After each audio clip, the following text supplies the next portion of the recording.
Estamos aquí en la Espada de Damocles hablando acerca de las mancias, de la adivinación y del mecanismo que subyace a la adivinación. Es decir, esto que uno se pregunta siempre, ¿por qué puede ser que funcione si es que lo hace un acto adivinatorio? ¿Cuál es el mecanismo que lo permite? Bueno, eso es lo que estamos viendo en este programa. Y bueno, como nos estamos basando en las mancias, en las distintas formas de adivinación que el mundo ha cultivado, vamos a recorrer algunas más, así conocemos algunas particularidades. Algunas ya dejaron de estar en vigencia, en funcionamiento, y muchas otras todavía se siguen utilizando. Por ejemplo, una de ellas se llama la esternomancia, que no es la adivinación a través del esternón, como mucha gente pensará, sino por el vientre. Se sabían los hechos futuros cuando se obligaba a un demonio o un espíritu a hablar a través del vientre de un cuerpo poseído. Qué cosa difícil. Porque mire que a los demonios se les piden cosas complicadas y hacen cosas complicadas, como ya alguna vez nos explicó Filemón, a quien extrañamos mucho en este programa, y ya regresará. Cómo girar la cabeza, vomitar a 3 metros de distancia, como en la película del exorcista, pero ya hablar por el vientre, por el ombligo, es una cosa difícil, porque el espíritu hablaba y decía: Sí, soy el espíritu. Estoy adentro de tu cuerpo. ¿Qué quieres saber? sí, yo quiero saber cuál es el número que va a salir en la lotería. No te lo puedo decir. ¿Por qué? Porque no lo sé. Pero ¿cómo no sabes si sos un espíritu? Los espíritus demoníacos lo saben todo. No, porque yo soy nuevo. Pero ¿cómo nuevo? ¿Que hay demonios nuevos y demonios viejos? Sí, por supuesto, como en todo. ¿No te das cuenta? Yo hace poquito que estoy. Y estoy intentando aprender, pero todavía no me sale. Si querés consulto con mi jefe. No, déjalo, déjalo. Ya buscaré otro poseído. Y eso solía pasar. El demonio hablaba a través del ombligo, pero bueno, costaba bastante, además de todo, entenderlo, porque no es lo mismo hablar por la boca, bueno, es lo mismo hablar por la boca, que aunque tenga esa voz así, se le entiende igual. Pero por el ombligo vio cómo es, el orificio es muy pequeño y cuesta. Luego estaba la estolizomancia, que es la adivinación que se sacaba por el modo de vestirse. Es decir, uno lo miraban y el adivino emitía su juicio, ¿no? Entonces decía: bueno, señor, por el modo que usted se viste, me parece que es un pobre diablo, ¿eh? A Augusto, por ejemplo, el emperador Augusto, se le presagió una sedición militar la mañana antes de suceder. Es decir, se le auguró que iba a acontecer esta situación militar. ¿Y por qué? Bueno, porque su criado le vio la sandalia izquierda atada de otro modo de como se debía atar.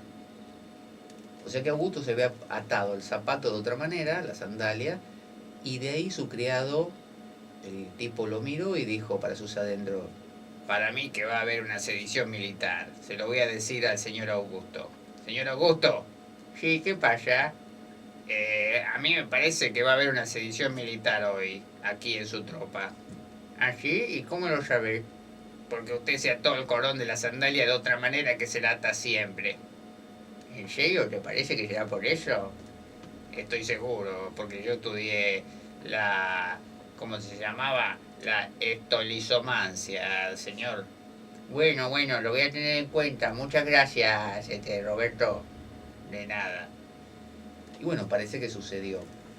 Así que cuando usted se encuentre con un amigo suyo, una amiga, y descubra que, no sé, se anudó la corbata de otra manera, qué sé yo, se ató los zapatos de manera diferente, un prendedor, un colgante que se lo pone de un lado, se lo puso del otro, la raya del pelo se la hizo para el otro lado, usted sepa que algo grande se viene ahí.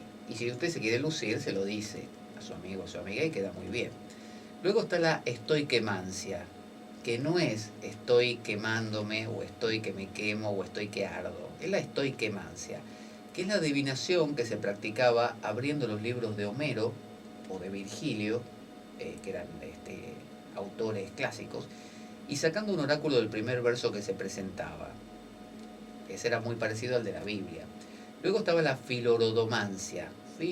filorodomancia, adivinación por medio de las hojas de una rosa. Mire si no es más fácil decir adivinación con la rosa, en vez de filor... fil- fil- no me sale, ¿por qué no lo llaman en cristiano? Entonces la adivinación por medio de las hojas de una rosa. Los griegos hacían chasquear en la mano una hoja de rosa por sus resultados y juzgaban el éxito de sus amores. Supongo que lo que sería es que agarraban una rosa y la golpeaban contra su mano y según lo que pasara, ¿no? El ruido que haría. Habría gente que tendría el oído muy avispado, como para percibir el mínimo sonido de la rosa, ¿no? Entonces habría... lo único bueno de esto era que cuando usted consultaba a un filorodomante, el olor a rosa era riquísimo. Mucha gente asistía, de hecho, por el perfume que quedaba. Y también tenía su contra, que era que mucha gente que no quería, así como hay gente que no quiere que se enteren que va al tarotista, ¿no? Entonces va así como vestido de otro. Pero acá todo el mundo se daba cuenta, porque después uno volvía a casa y un olor a rosa, y la esposa le decía, Gonzalo, estuviste... No, así no le decía, Gonzalo, ¿estuviste otra vez en el filodoromante? No, mi amor, para nada. Yo estuve trabajando todo el día. Tome fiesta, si tenés un olor a rosa que no se aguanta. Salí a la calle un poco a ventilarte, que si acá nos estás matando con ese olor a rosa. Bueno, está bien. Luego estaba la gastromancia, que tendrá que ver con la alimentación, especie de adivinación que se practicaba encendiendo muchas velas. Nada que ver, se da cuenta el nombre.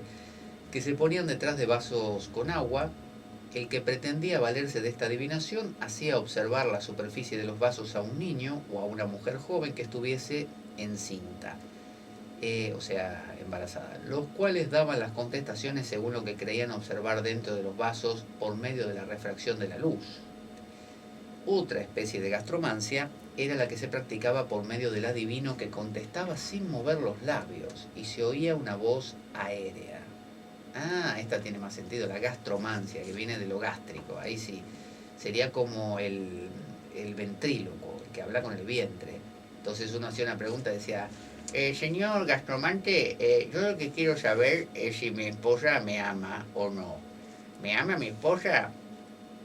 Sí, yo digo que sí. ¿Qué? Que estoy diciendo que sí. ¿Que sí? Sí. Sí, sí. Bueno, entiendo que me dijo que sí. ¿Y por qué no me asiente con la cabeza mejor? Ah, ahora le entendí que sí, bueno. Es que con eso del aire no le entiendo nada. Hablar con el estómago, sí, ¿para qué está la boca? Hombre, el nombre de esta adivinación es la adivinación por el estómago. De modo que el que la ejerce debe necesariamente ser ventrílocuo. Enciende cirios alrededor de algunos casos llenos de agua limpia y luego se agita el agua limpia, invocando al espíritu que no tarda en contestar con voz hueca en el interior del brujo que hace esta operación. O sea que el espíritu justamente, proviene del estómago, de algo que uno comió seguramente. La geomancia, que es la adivinación por la tierra, consiste en arrojar un puñado de polvo al suelo o encima de una mesa para observar los sucesos futuros por las líneas y figuras que aparecían. Otra práctica de la geomancia era trazando en la tierra líneas o círculos sobre los que se creían poder adivinar lo que se anhelaba, dependiendo de las figuras que salían, y así profetizaban. La geomancia, si bien es muy antigua, tuvo mucho desarrollo en la Golden Dawn, que fue la orden de la Alba Dorada, que llevaba adelante, de la que participaba Edward White, creador del tarot Rider White, y también Aleister Crowley y MacGregor Matters, muy famosa y muy influyente en todo el movimiento espiritual del siglo XIX, XX y también del XXI.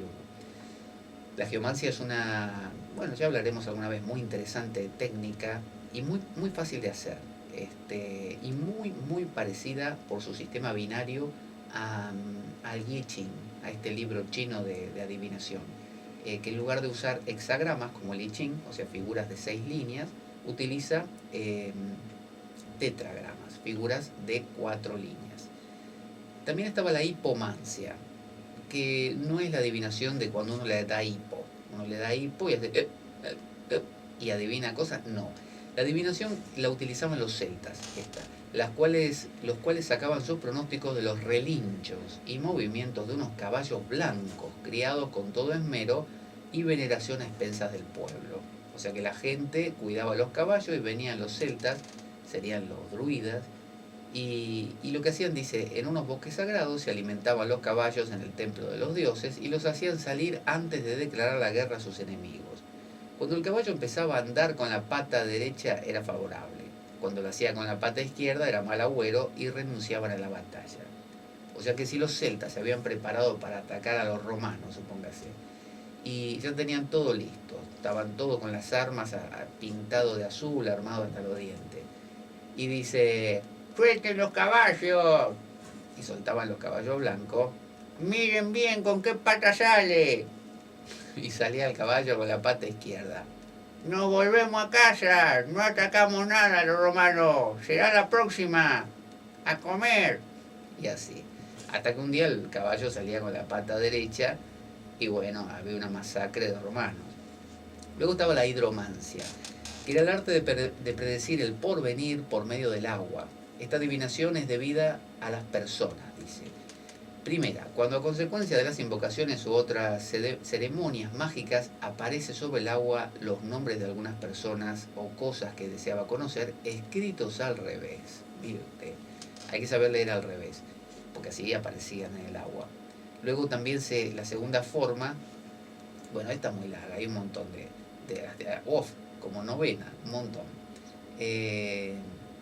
Sí. La kefalonomancia. Kefalonomancia. Suena feo, ¿no? Kefalo, nomancia, kefalonomancia. Adivinación que se practicaba haciendo varias ceremonias sobre la cabeza de un asno. Estaba el burro, pobre el asno en realidad, ahí en su mundo asno, ¿no? Que es un mundo bastante simple. El asno disfruta de una existencia donde el rebuzno anterior le sigue le continúa, le precede al siguiente y nada más, ¿no? Básicamente esa es la vida de un asno. Y bueno, de repente descubría que había unos tipos que estaban haciendo cosas sobre su cabeza. Eran los germanos y los lombardos, ¿no? Todos ellos. Venían y se ponían sobre el asno en la cabeza y le empezaban a hacer un ritual. Posteriormente sustituyeron al asno por una cabra, que era más práctico, obviamente, la cabra es más baja, ¿no? más petiza. Entonces, al asno había algunos germanos y lombardos, por más que los lombardos y germanos eran altos, algunos que les costaba llegar y se le caían las cosas. En cambio, la cabra estaba más bajita. Aparte, como tiene los cuernos, le pueden enganchar cosas. Entonces las prácticas se hacían poniendo la cabeza de un asno, sobre carbones encendidos y recitando las plegarias. Le cortaban la cabeza.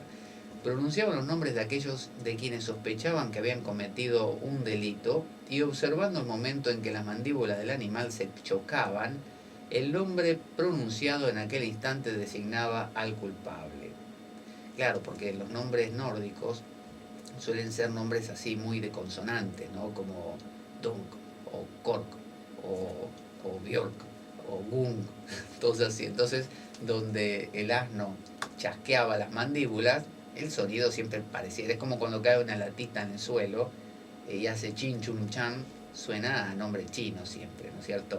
Eso lo sabemos todos, que los chinos ponen el nombre a sus hijos arrojando una lata de conserva al suelo y según el ruido que produce, ese será el nombre del correspondiente hijo chino.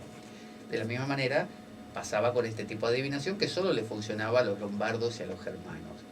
Luego estaba la ictiomancia, que era una adivinación antiquísima, que se practicaba por medio de las entrañas de los pescados.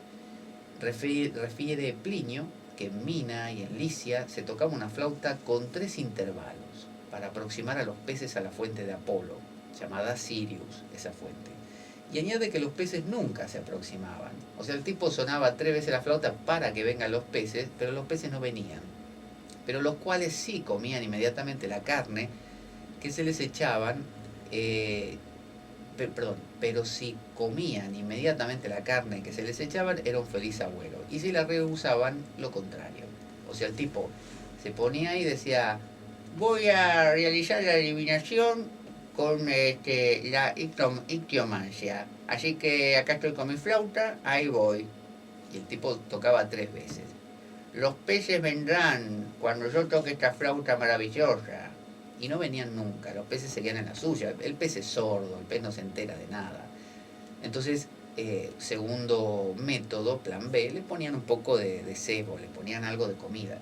Y los peces venían como locos y comían la comida. Si la comían, no era que el pez tenía hambre, era que la cosa por la que se preguntaba iba a andar bien. Si los peces ponían cara de no nos interesa, estamos en otra cosa, en este momento estamos en una reunión muy importante, no podemos distraernos comiendo las porquerías que nos ponen, ni con esa flauta, ¿por qué no te va a tocar a otro lado que nos interrumpís?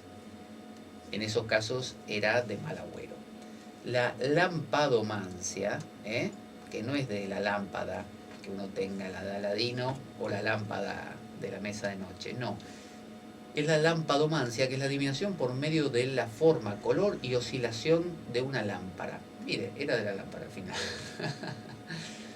Entonces, una lámpara antigua. Las actuales, como son eléctricas, no van a oscilar, pero usted tenía una lámpara de aceite, o de cebo, o de lo que fuera, de estas de grasa, y bueno, claro, la llama oscilaba. Si yo te quería leer un libro con esa llama, quedaba medio ciego en 2 o 3 días. Luego estaba la libanomancia, que era la adivinación por medio del incienso. Se cogía el incienso, después de hacer las súplicas relativas a lo que se pretendía, se echaba el incienso en el fuego, a fin de que su humo elevase las plegarias hasta el cielo. Si el incienso se consumía o daba una llama viva, la plegaria era escuchada. Pero si ocurría lo contrario, si el incienso huía del fuego y tardaba en humear, no. O sea que hay inciensos que huyen del fuego. Usted lo quiere encender y el incienso desaparece raudamente.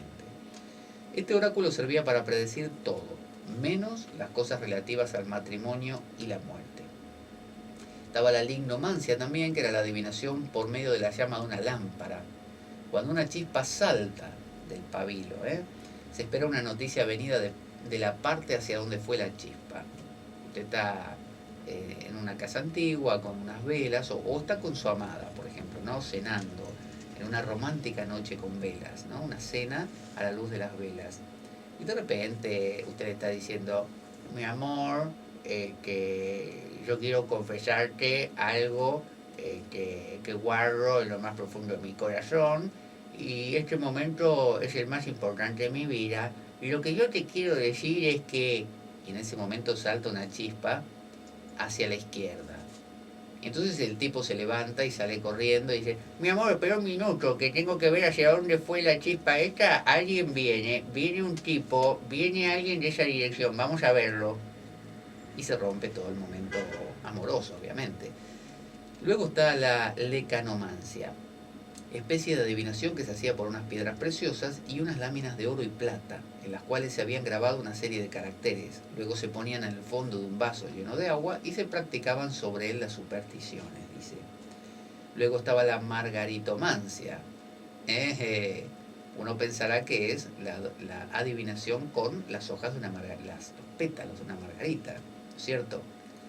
Uno ve un tipo que pone un cartel en su tienda que dice Margarito amante. No es el amante de Margarita, es el adivino a través de los pétalos de la margarita. No, en absoluto. Es la adivinación por medio de las perlas. Se colocaba una en un fogón cerca del fuego y se la cubría con un vaso puesto boca abajo. A continuación se le dirigían las pronunciaciones de los nombres de aquellos de quienes se sospechaba que habían robado alguna cosa. En el momento en que se decía el nombre del ladrón, la perla daba un salto hacia arriba y rompía el fondo del vaso para salir, y así se conocía al culpable. Ve que hay muchos modos de descubrir cuáles son los culpables de un robo y un asesinato, que no son necesariamente la investigación policíaca. Por eso digo, repito, se gasta muchísimo dinero hoy en día en investigaciones superfluas e infructuosas de todo el cuerpo policial, ahí con ordenadores, revisando archivos. Si se puede poner una perla en un vaso y donde revienta, ahí está el tipo. En el momento los policías se sientan todos, mira qué lindo el cuadro, alrededor de un fuego, en una tarde de invierno, que ellos tienen frío, se sientan, ponen el vaso, ponen la perla y empiezan a pronunciar los nombres de los sospechosos. Y dicen, por ejemplo, Roberto González, y la perla nada.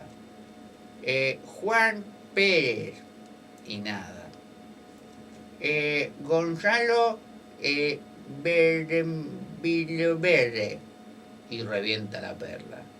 Ese era, vamos a buscarlo. Inmediatamente lo va a buscar y ahí lo tiene. ¿Se da cuenta? Qué cosa fácil. También estaba la oculomancia. También es un nombre un poquito feo, ¿eh? Por ejemplo, uno pone una tienda y pone cartel, oculomante. Amante de los... No.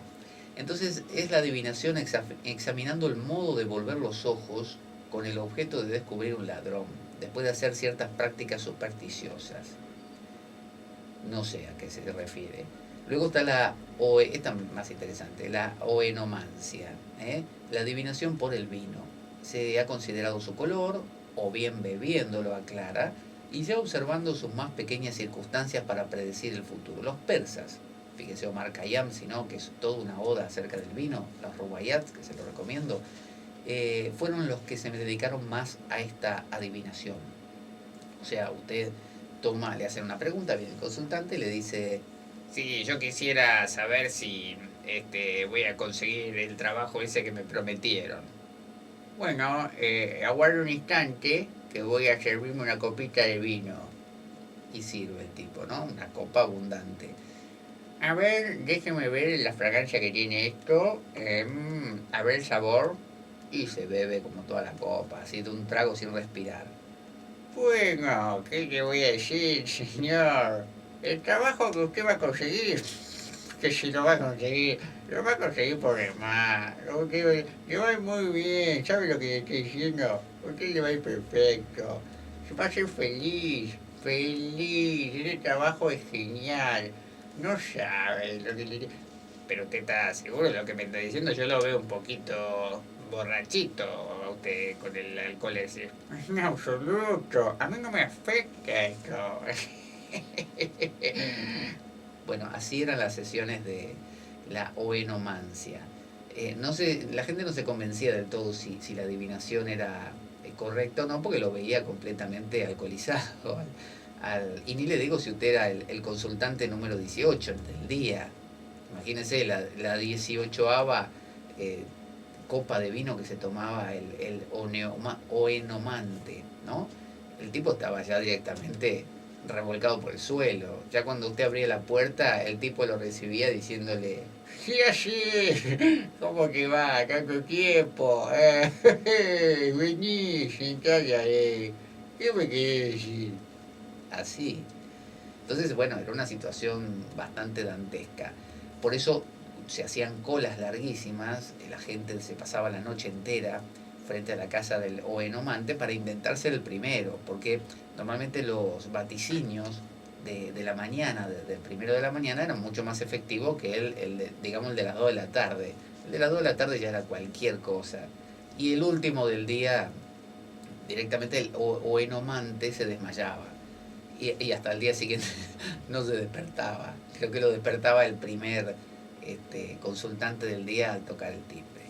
Bueno, vamos a escuchar una canción y cuando volvamos vamos ya de nuevo a concentrarnos en las partes profundas, en la sincronicidad y en todo esto que estamos examinando acerca de, tal como dice nuestro programa, así como lo hilarante no quita lo profundo, más allá de la hilaridad que podamos crear a través de la explicación de estas mancias, todas ellas tienen un sentido en realidad muy muy profundo por detrás. Vamos a escuchar Tango de ayer de Adriana Varela, que nos cuenta cómo era el verdadero tango, el de los primeros tiempos.